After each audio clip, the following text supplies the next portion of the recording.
Rahmatullah, bienvenue à vous tous et vous toutes sur cette petite vidéo. Alors, cette petite vidéo qui va parler exclusivement d'économie, je pense, puisque tout le monde connaît le FMI, le Fonds monétaire international, qui est au service de l'Occident, puisque le siège du FMI est automatiquement, c'est dans les textes, le siège du FMI est automatiquement dans la nation ou l'État le plus puissant économiquement du monde, et bientôt il sera en Chine justement, dès que la Chine aura dépassé les États-Unis. Le FMI, qui est le chantre du libéralisme, etc., depuis, je ne vais pas dire toujours, mais depuis au moins 10 ans, il n'y a pas eu un seul rapport favorable et vrai, surtout, puisque le FMI et d'autres organismes ont prédit à l'Algérie une destruction, la banqueroute, la fin de tout, bref, tout ce que vous pouviez imaginer. Et bien pour la première fois, et là c'est pas Artisan Malik qui le dit, quand je dis qu'il y a des bonnes réformes et qu'il y a des choses qui se passent, et que, alhamdoulilah, on n'a pas laissé l'Algérie en période de transition, et que peut-être que ce n'est pas parfait, et ben proposez-nous vos programmes, peut-être que ce sera mieux. Mais ce qui a été fait en tous les cas, jusqu'à présent, satisfait même nos adversaires. On va les nommer comme ça pour ne pas être trop dans l'invective, on va dire. Puisque le FMI a rendu son rapport, une mission du FMI était en Algérie fin novembre. Ils ont rendu leur rapport, la mission du FMI en Algérie, des perspectives favorables à court terme. Mais pas que en réalité. Si on continue, et il faut continuer, et ça on n'a pas attendu le FMI pour qu'ils nous le disent, à réformer, je vous l'ai déjà dit depuis des années, même la première puissance économique mondiale réforme et change les mauvais trucs, travaille, et on continuera à travailler, Inch'Allah. Peu importe, ce qu'a dit la mission du FMI, c'est ça. Selon le FMI, la hausse des prix des hydrocarbures et les actions engagées par le gouvernement, ce qui aurait dû être fait avant, je le sais, etc., ça pourrait être mieux toujours. Ce qui m'importe, c'est que ce qui a été fait sur les 2 dernières années, on en voit les résultats. Et si on continue comme ça ira beaucoup, beaucoup. Et ce qui est bien, c'est que ça regroupe aussi beaucoup de sujets qu'on a abordés ici. Entre autres, les énergies renouvelables, etc. Selon le FMI, les prix des hydrocarbures et les actions engagées par le gouvernement pour la diversification de son économie ont contribué à la reprise économique. L'institution recommande la mise en œuvre de vastes réformes dans le secteur financier afin de renforcer la gouvernance et les modèles économiques des banques publiques. Il y a probablement, je ne suis pas un spécialiste en finance, mais il y a probablement des choses à modifier, mais en faisant attention à ne pas, parce qu'on sait ce qu'ils veulent. Ils veulent l'ouverture totale de l'Algérie, de l'économie et de la finance algérienne envers les puissants occidentaux. Paris, selon le rapport publié à Washington en novembre 2022 par le Fonds monétaire international FMI sur l'économie algérienne, le pays dispose de tous les atouts pour créer de la richesse hors hydrocarbures. Et ça tombe bien, c'est ce qu'on est en train de faire, et c'est salué. Quand ton adversaire reconnaît que c'est des experts du FMI, je n'attends pas Masmar ou je ne sais qui nous dit que c'est nul, que ça n'a pas été fait, que l'Algérie, que c'est des mauvaises décisions ce que l'Algérie a fait, puisque que valent-ils ces gens-là? Bien sûr qu'ils ne vont pas en parler de ce genre de problème. Bien sûr qu'ils ne vont pas parler de ça. Et ce qu'ils veulent, c'est la destruction de l'Algérie. Ils rêvent de ça, mais ça n'arrivera pas, Inch'Allah.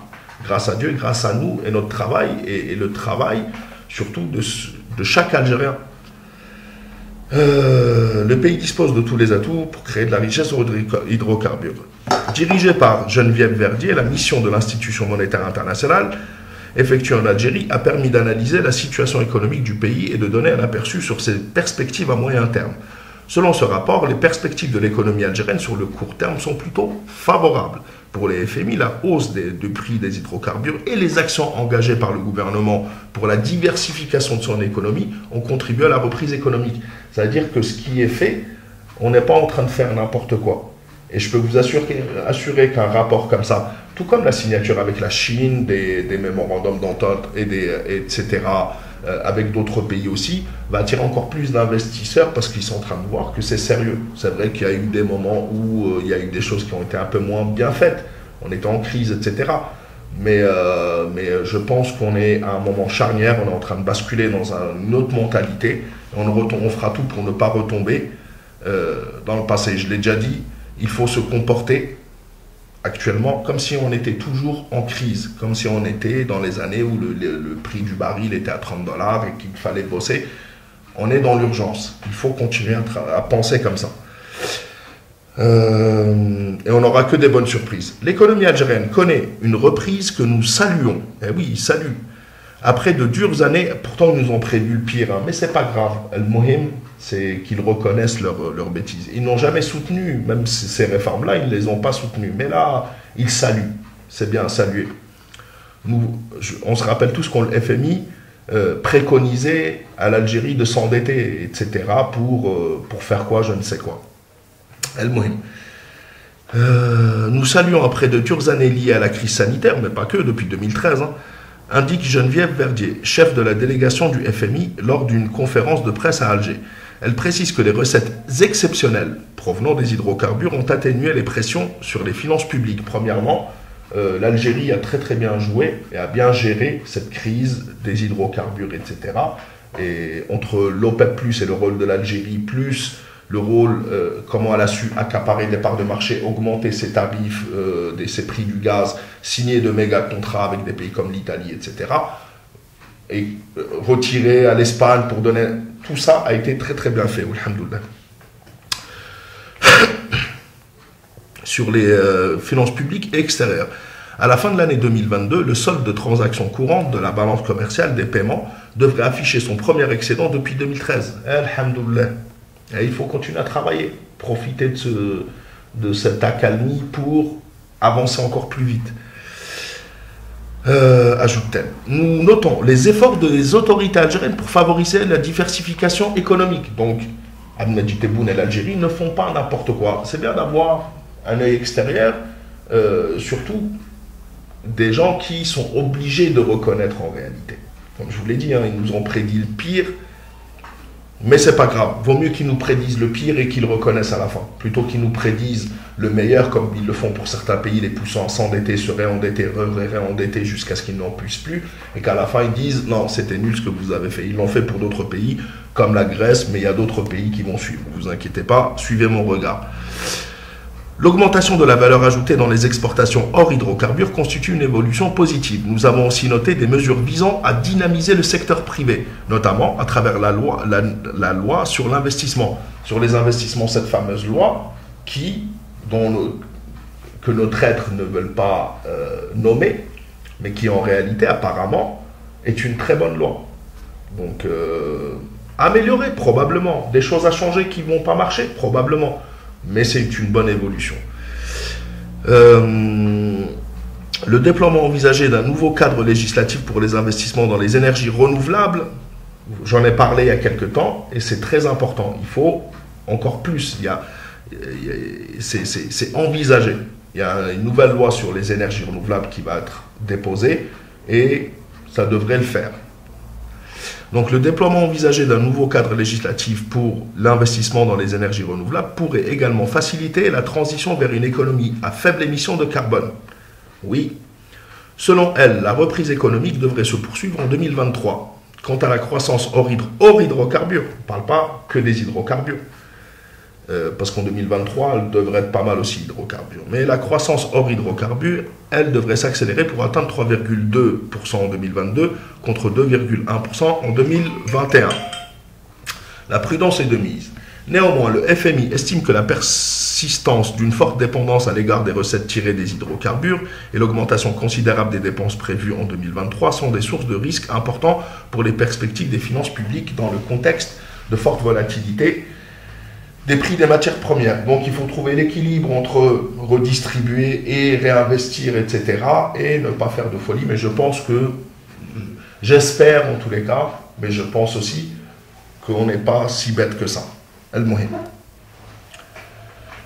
Par ailleurs, le FMI, qui a salué des progrès réalisés en matière de réforme budgétaire, notamment dans la fiscalité et la gestion des finances publiques, recommande la diversification des sources de financement.